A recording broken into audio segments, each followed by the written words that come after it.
था खिलाड़ियों के कोटे से, और लेकिन उसमें बेईमानी ये की कि खिलाड़ी तो रह गए, जो खिलाड़ी नहीं थे उनको खिलाड़ी दिखा के नौकरी दी, और जो वास्तविक खिलाड़ी थे वो रह गए। इन्होंने अपने सबूत पेश किए। नंबर एक बदकिस्मती तो हमारे देश की ये है कि खिलाड़ी को अपने आप को असलियत साबित करना कि हाँ वो नहीं था जो लगाया, मैं हूँ असली खिलाड़ी, ये साबित करना, यही एक महाभारत है। इन्होंने अपने आप को साबित किया और वो गलत सिद्ध हुए।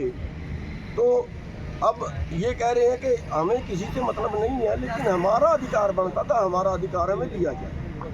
और वो अधिकार लेने के लिए पहले बैठे जवाहर यादव जी ने 15 दिन का आश्वासन दिया, इन्होंने अपना यहाँ से आंदोलन समाप्त किया,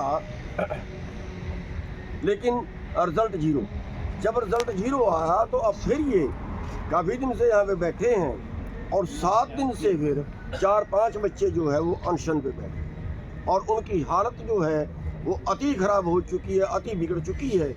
और कल इनको जो खुल्लर साहब हैं, शायद वो प्रिंसिपल सेक्रेटरी हैं या जो भी हैं, राजेश खुल्लर जी, उन्होंने इनको बातचीत के लिए बुलाया था, और फिर वही मिट्टी गोली वाली बात है, हम आपकी यहाँ मीटिंग करा देंगे, हम आपकी वहाँ मीटिंग करा देंगे। तो आज हमने इन बच्चों को अनुरोध किया है कि आपकी लड़ाई सही है, आपकी लड़ाई है कि अपने आप को इतनी तकलीफ में डाल देना कि दूसरे की आत्मा जाग जाए, लेकिन ये उसके आगे आंदोलन है जिसके अंदर आत्मा हो, जिसके अंदर आत्मा हो ही ना, जिसकी आत्मा मर चुकी हो, उसके आगे आप क्या अनशन करोगे। तो ये बीजेपी वाले जो सरकार है हरियाणा की, इनके अंदर आत्मा नहीं है, इनकी आत्मा मर चुकी है।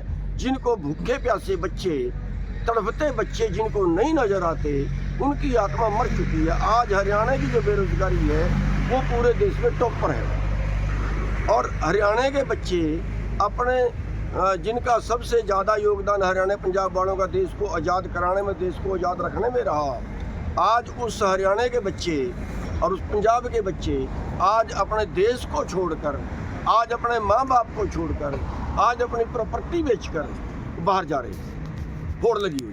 तो सर कारण क्या मानते हैं इन लोगों की ज्वाइनिंग क्यों नहीं हो रही है? इतनी बार उनकी बैठक भी हो गई, बातचीत भी हो गई, लेकिन इनमें कुछ नहीं निकल पा रहा। देखिए, एक तरफ सरकार कहती है बिना पर्ची बिना खर्ची नौकरी, लेकिन बदनीयत ये थी कि खिलाड़ियों के नाम पर अपने चहेतों को नौकरी दी, वोट के लालच में अपने चहेतों को नौकरी दी गई, और जो उसके असली हकदार थे वो रह गए। चलो चहेतों को दे दी, उनसे इनको प्रॉब्लम नहीं है, हमें भी कोई प्रॉब्लम नहीं है, लेकिन इनको इनका अधिकार मिलना चाहिए। और आज हमने इन बच्चों को बहुत समझाया है कि ये तरीका नहीं है, आप सरकार के सामने होकर लड़िए, और इन्होंने हमारी बात मानी है, इनका धन्यवाद है इन बच्चों का। आज इन्होंने अनशन जो है वो हमारे कहने से अनशन तोड़ दिया है, और अब हमने जो इनको रिक्वेस्ट की है वो ये की है कि आगे चुनाव है, और इस तरीके से आप लड़ें कि सरकार को इस जो आपके साथ अन्याय किया है इसका जवाब उनको चुनाव में देना पड़े, और उसका जो भरपाई है उनको चुनाव में करनी पड़े, उसका नुकसान जो है वो चुनाव में। किसानों को लेकर भी सरकार का